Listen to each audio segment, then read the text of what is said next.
What's going on, guys? How y'all doing today? It is another day. Welcome back to the series. So today we are about 15 and change weeks out, just under 16 weeks out. It's officially the start of phase 2 of training. You see, we've been doing this a while. The hair's getting a little longer than it was on day 1. The plan for today is this. On my schedule, I have a strength training session and I have a swim session. In between that, I've got a little afternoon day date with the wife, hopefully. And then we're going to try to fit all this in. And we're going to kind of go over so far what I understand of this week's plan in this phase of the training is. So, right now, we've been doing a lot of zone 2 work, a lot of base building work as far as getting my endurance, my cardio up. This week, it seems we're kind of shifting out of that. We're still going to do some of it, I imagine, but we're going to add a little bit more race-specific type training. Okay, so I've been doing power intervals basically since we started. Every Tuesday has been a power interval day for me. But today, like I said, is a strength training and a swim session. And this is a 2,200 yard swim session. It's about an hour.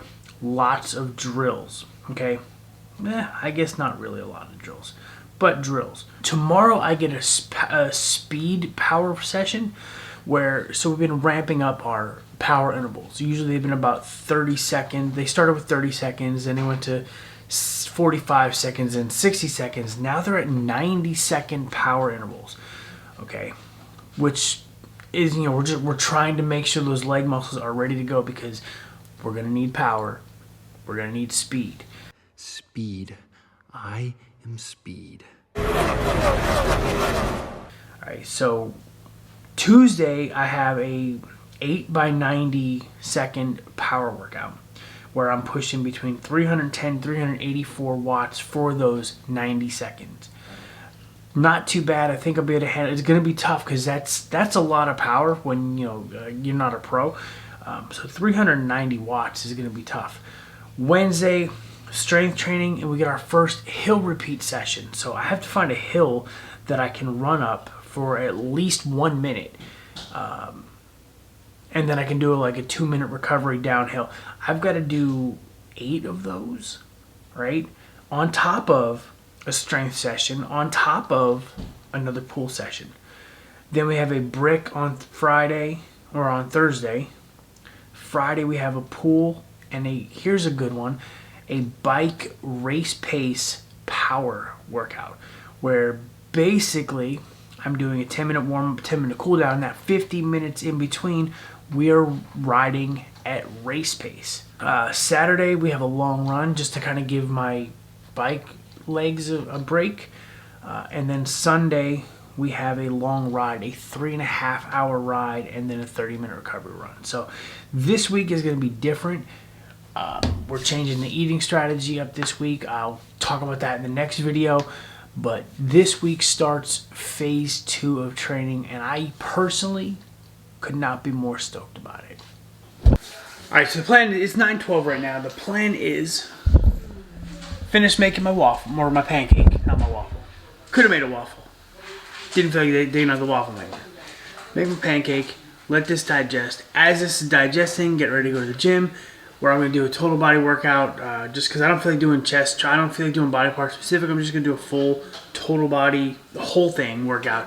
And I'm going to go to the gym with my wife because I got to spend some time with her. It's part of the training is the more I train, the more I realize I have to spend time with the wife. And I'll talk about that a little bit later, but I got to flip this pancake before it burns. And they were all making snowballs and they made a Pre-workout meal is ready to go. So we're going to go enjoy this. Wait for it to digest, let the carbs start flowing through the system, and we're going to hit the gym for total body.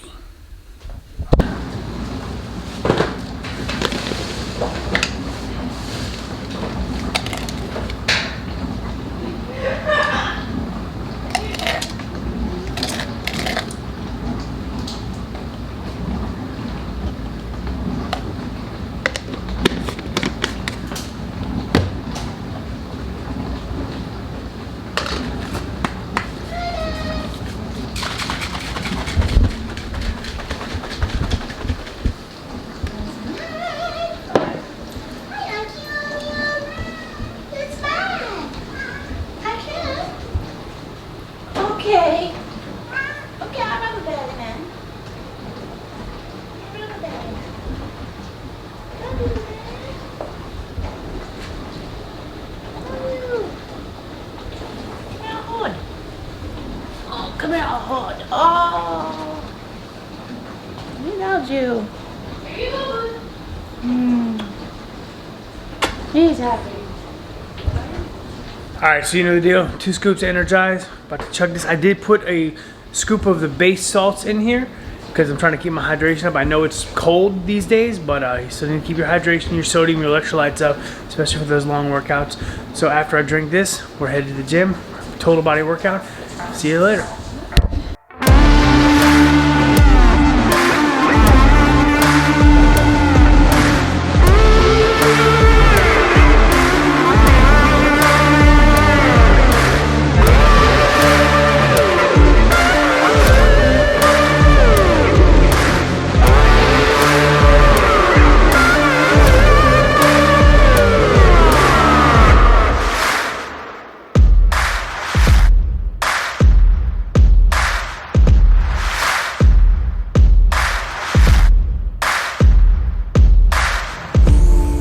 So workout is done. Now we're just waiting on my wife to finish her stuff. She's got, I think she's cleaning up her deadlift. She's got leg curls, leg extensions to go. And then we'll be done. It's the first time in a while I've done that workout. You've probably seen it before if you're a long-time visitor of this channel. If you watch any of the marathon series, notice that intro. Kind of very similar to what I did today, because it's the exact same workout. But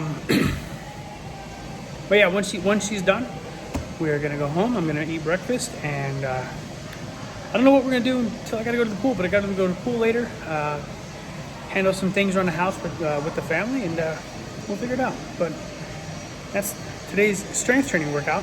All 44 minutes of it. It's supposed to be 45, so it's really close. And yeah, swimming later. I have an idea for how I'm gonna get some swim footage, but I can't guarantee anything. So we'll have to see. What's up, buddy? Who's at the door?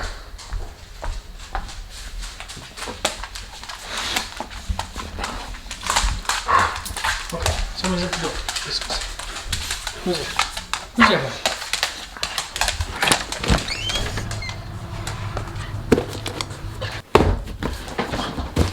Got a box. Already opened it because guess what? This is the second time I've had to film this clip. But it's a new heart rate monitor. Now, why do I need a new heart rate monitor when I already have one? Well, here's the story. Last week, I think it was around Thursday or so, my heart rate monitor decided I'm just gonna stop working. So it recorded the bike and run workout or something like that. It recorded a bike workout, but then stopped pairing. Like, it wouldn't read on any device that I had. It wouldn't even show up as a device to pair with. So I thought it was battery. I actually went to the store and bought a new pack of batteries, which right here for proof that I'm not bullshitting. Only one of them is taken out. It clearly wasn't the battery because I replaced the battery and it still didn't work. So I got on tech support chat with Garmin and I said, hey, here's what happened. Boom. He's like, well, how long did you have the battery out before you put it back in? I said, like 30 seconds or so. He goes, keep it out for like 5 minutes. Let the thing, the sensors reset and all that other stuff, and then try it. All right, cool. So I got off chat, took it out, and got distracted. 15 minutes later, came back in, put the battery, and it still wouldn't pair. So I got back on chat. I said, hey, here's who I talked to, blah, blah, blah. 30 seconds later, he goes, all right, I submitted an order to get you a new heart rate monitor, and that was on, like, Friday. It's Monday.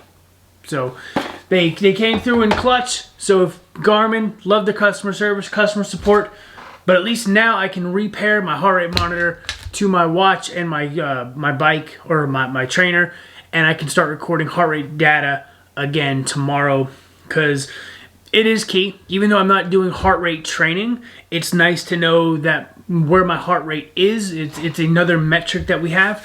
And a lot of times, if my heart rate is too high on a bike ride or on a run, my coach can ask if I'm feeling okay, if I'm, was just struggling, was I going too hard, was I not, was I going up hills or stuff like that.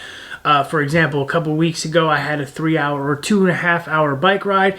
I didn't make it the full 2.5 hours, but he said your heart rate was in like the 140s instead of the 120s, which is where it's normally been. So there must have been something going on.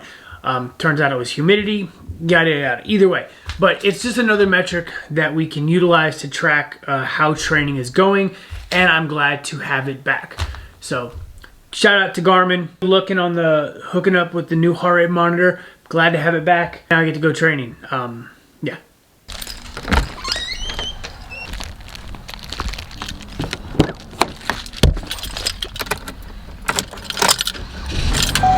All right, so it is about 4:45. I'm about to head to the pool. I gotta do something first. The thing I wanted to talk about today was the balancing act that as a triathlete you have to play to not only balance the 3 disciplines, but to also balance your family life and your social life and every other part of life that you're gonna have to deal with. And it's a real issue, okay? Like, you'll see a sign, and this has happened. You'll see signs at races, especially Ironman races, you know, the bigger ones. If you are still married, you didn't train hard enough. And like, I understand it's a joke sometimes, but I've actually seen triathletes get divorced because they're spending so much time training and not enough time with their family. Now, with me personally, I don't have that issue. My family is 100% on board with everything I've done race-wise. They totally understand the commitment that I'm undergoing. They supported it. I asked them if they were cool with me doing this to the level that I want to do it, okay?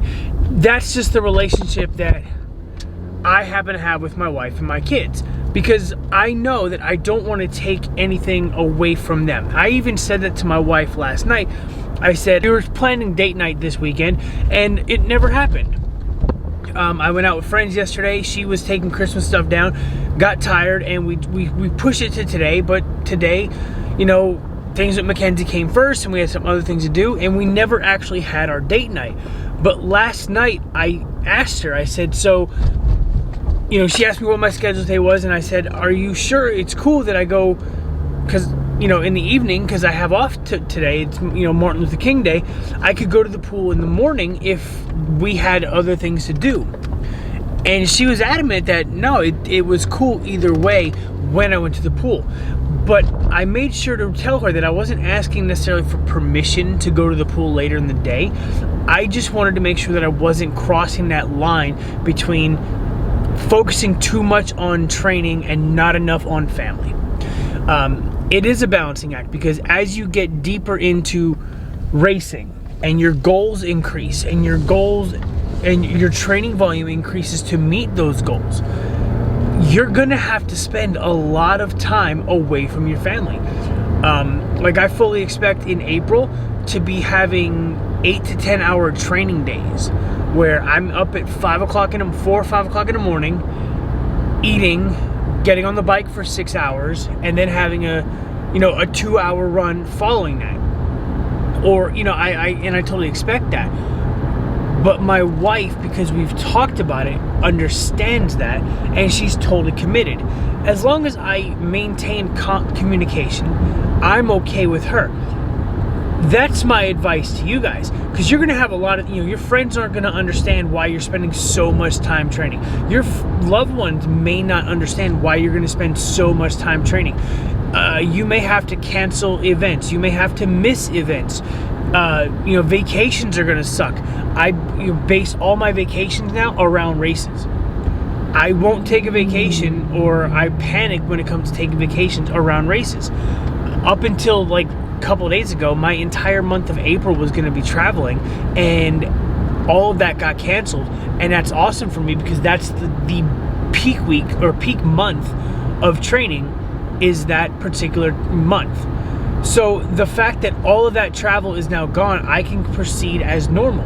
And I've taken vacations on while training. It hurts. I've taken vacations and sacrificed a week of training, and it hurts your performance, because you are literally not able, you're missing a week of training. And I know a week doesn't sound too harsh, but depending on when that week is, it can suck. So just keep this in mind. The whole summarization of what I'm getting at is, you have to be willing to have conversations as you get deeper in your goals with this sport, you have to have conversations with the people you really, really care about, if you will, about why you're spending so much time training and less time with them. Because if you don't have that conversation or that open line of communication, they're not going to know, and there could be tension that is formed. Again, luckily for me, I don't have that issue. My wife and kids understand the commitment and they fully back the commitment. But not everybody's me and my family. So if you're training at the 70.3, 140.6 level to win, to compete, to qualify for Kona, whatever, definitely understand you are going to have to balance things out, and you need to have those conversations. So like I said, I'm on the pool. I'm going to get ready to eat I have 2 of these Rice Krispie treats, and then I will be at the pool doing my 2,200 yard swim. I even brought the GoPro in hopes that the pool is not busy. If it's not busy, I might get some underwater footage. Again, I don't want to get in the way of other people's privacy, so if it's too busy or I'm sharing a lane, I'm not going to do that. So we'll see what happens. But yeah, I will check in at the pool.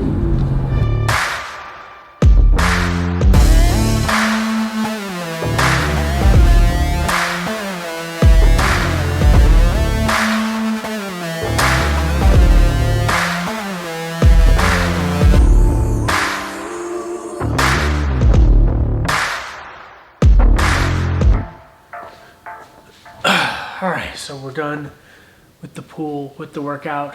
I mean, I didn't get a lot of underwater footage. I mean, it's swimming. It's the same motions over and over again. Different speeds and where the camera was, you weren't going to get a whole lot anyway. Today's workout was done, I think it was 2,200 yards. I mean, it was different drills, so like the overall pacing was kind of rough to find out. Overall, it was like a minute 53 per 100, which I guess isn't too bad. I'm waiting for the next time I get to do a straight shot where I get to just see how consistent I can be, but I'm sure that'll come. Like I said, we're just in week 10 now, so plenty of time to get ready for Utah. So just keep on doing the work. But on that note, I'm going to end this video here because it is late. I have to help my wife get ready to go because she's leaving for Orlando tomorrow. She's going to be gone for a week, and it's just me and the girls for the next couple days. So I have to just make sure everything's in order, everything's ready to go for her. So when she gets back, nothing skips a beat. And but yeah, so if you're liking this series, you like the video, give me a thumbs up, subscribe. Just this way you're in tune on when I post next. Like I said, recent videos, it's usually Wednesday by 8 a.m. Eastern, Central, whatever time YouTube posts it, but it's usually Wednesday at 8. That's what I set it for.